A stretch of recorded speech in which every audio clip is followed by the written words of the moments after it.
Hello YouTubers, and welcome to Redstone Tutorials, Part 1. This is my first video, so if the audio or video quality sucks, feel free to criticize me in the comments. Please don't. Alright, so the reason I'm making this video is because I've been around the interwebs and noticed that there has been no real comprehensive and well done Redstone tutorial. So that is my goal in creating this video, potentially video series, is to make a video that actually helps you understand exactly how redstone works so that you can move on to creating amazing circuits quicker than usual. Alright, so in this video I'm going to run through each of a bunch of different components and explain them all individually. So let's get started. We begin with blocks. Wonderful blocks. We're surrounded by blocks every day of our lives. But we play Minecraft every day of our lives, which I'm assuming most of us do. So, a block can have one of three states. It can be unpowered, obvious. It can be weakly powered, or strongly powered. Strongly powered blocks will transmit their signal to any adjacent redstone component. Weakly powered blocks will do the same, except they will not transmit to adjacent redstone wires. Okay, and that brings us into redstone wires. Redstone wires are made by holding redstone dust in your hand and right-clicking on the ground, or on top of a block, or whatever. They're the backbone of most complicated circuitry. So, a redstone wire powers the blocks on either end of it weakly, and it strongly powers the blocks directly beneath it. Okay?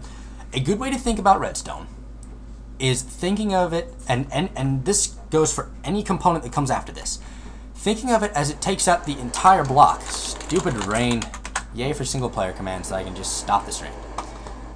Redstone, you should think of redstone as encompassing the entire block that it's in, not just this little tiny thing. It is not part of this this grass block. It is its own block. It takes up the exact same amount of space as this. Now, redstone torches. Redstone torches power the block they're in, as well as the block directly above them. Strongly powered in both cases. They also will turn off if the block they're attached to is powered, for any reason. This is attached to this block, this is attached to this block. Okay? It's used for powering redstone, although you'll find it's not really useful for powering redstone on its own, usually in more complicated circuitry. So you'll see this redstone now weakly powers this block, which will disable these two torches.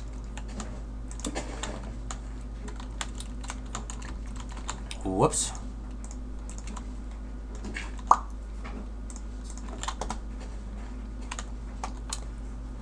Okay, so one thing to note, redstone is fidgety.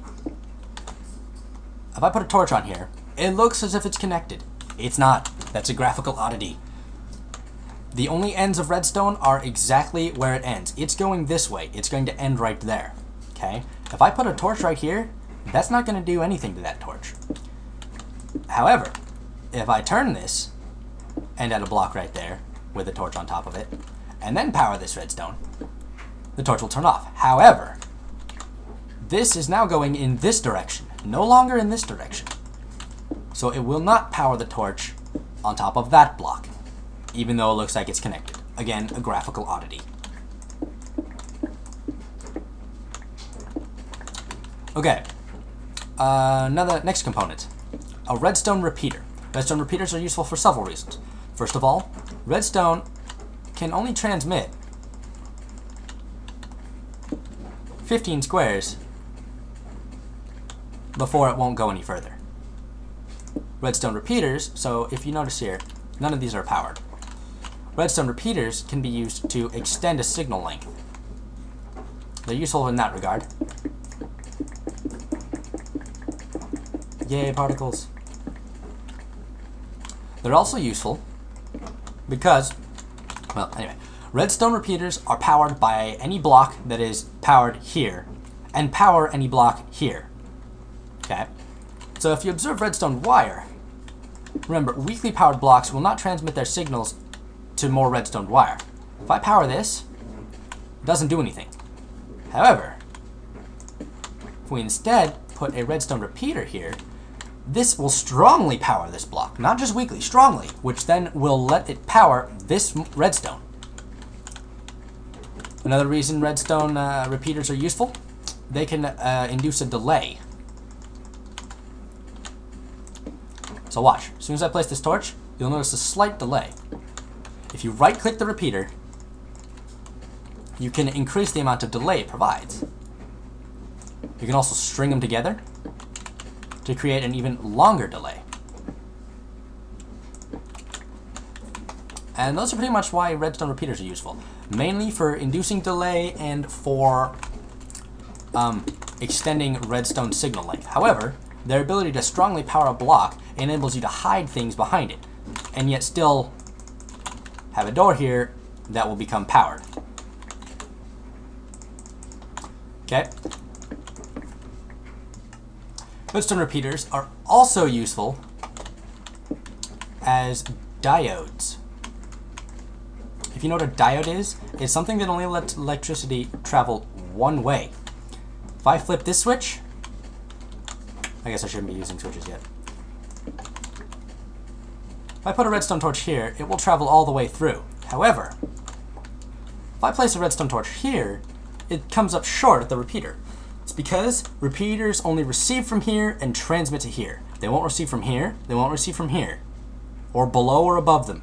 They have to receive from here, and they only transmit to here. Okay, now we move on to inputs. First we have levers. Levers can be placed on the ground or on a block. Levers power the block, strongly power the block they're in and the block they're attached to. So, redstone here will be powered and redstone here will be powered.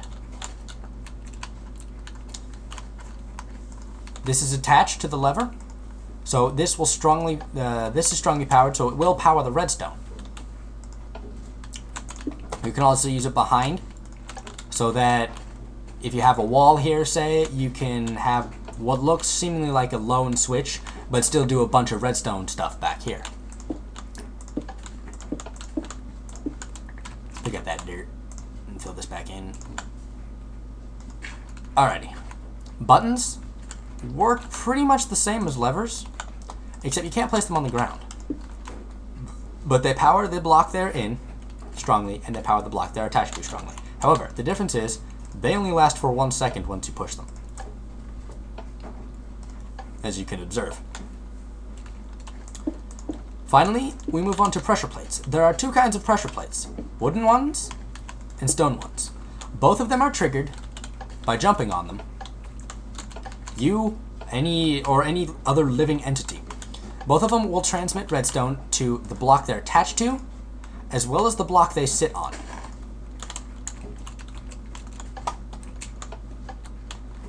Now, wooden ones have a special ability, or a detriment, in that they're powered by items dropped on them. Stone ones won't. Oops. Come on. Well, whatever.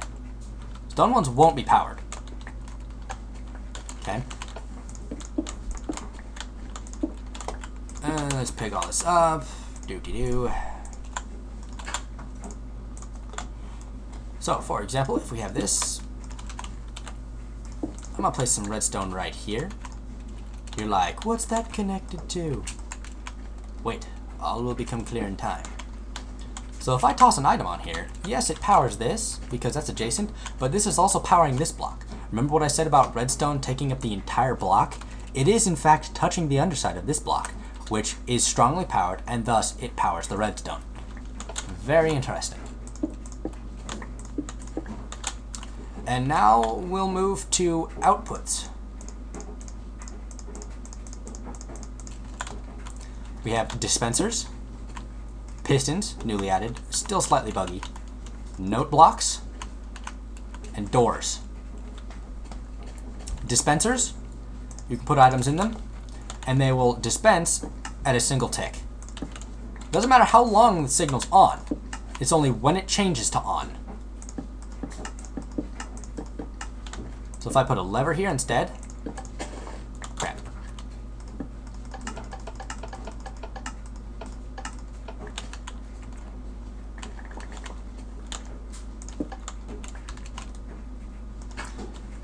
Pistons, when any of their sides are powered, except for this front side, they'll extend, pushing up to 12 blocks in front of them. These are normal pistons. They will not pull the block back when they retract. Sticky pistons do that. Note blocks, as soon as they receive an on signal, they'll make a little sound.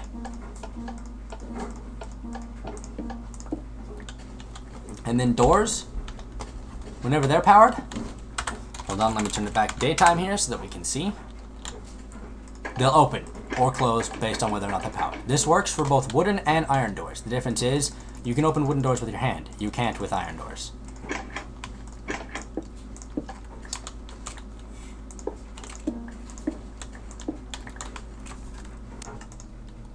I'd like to point out an oddity with pistons.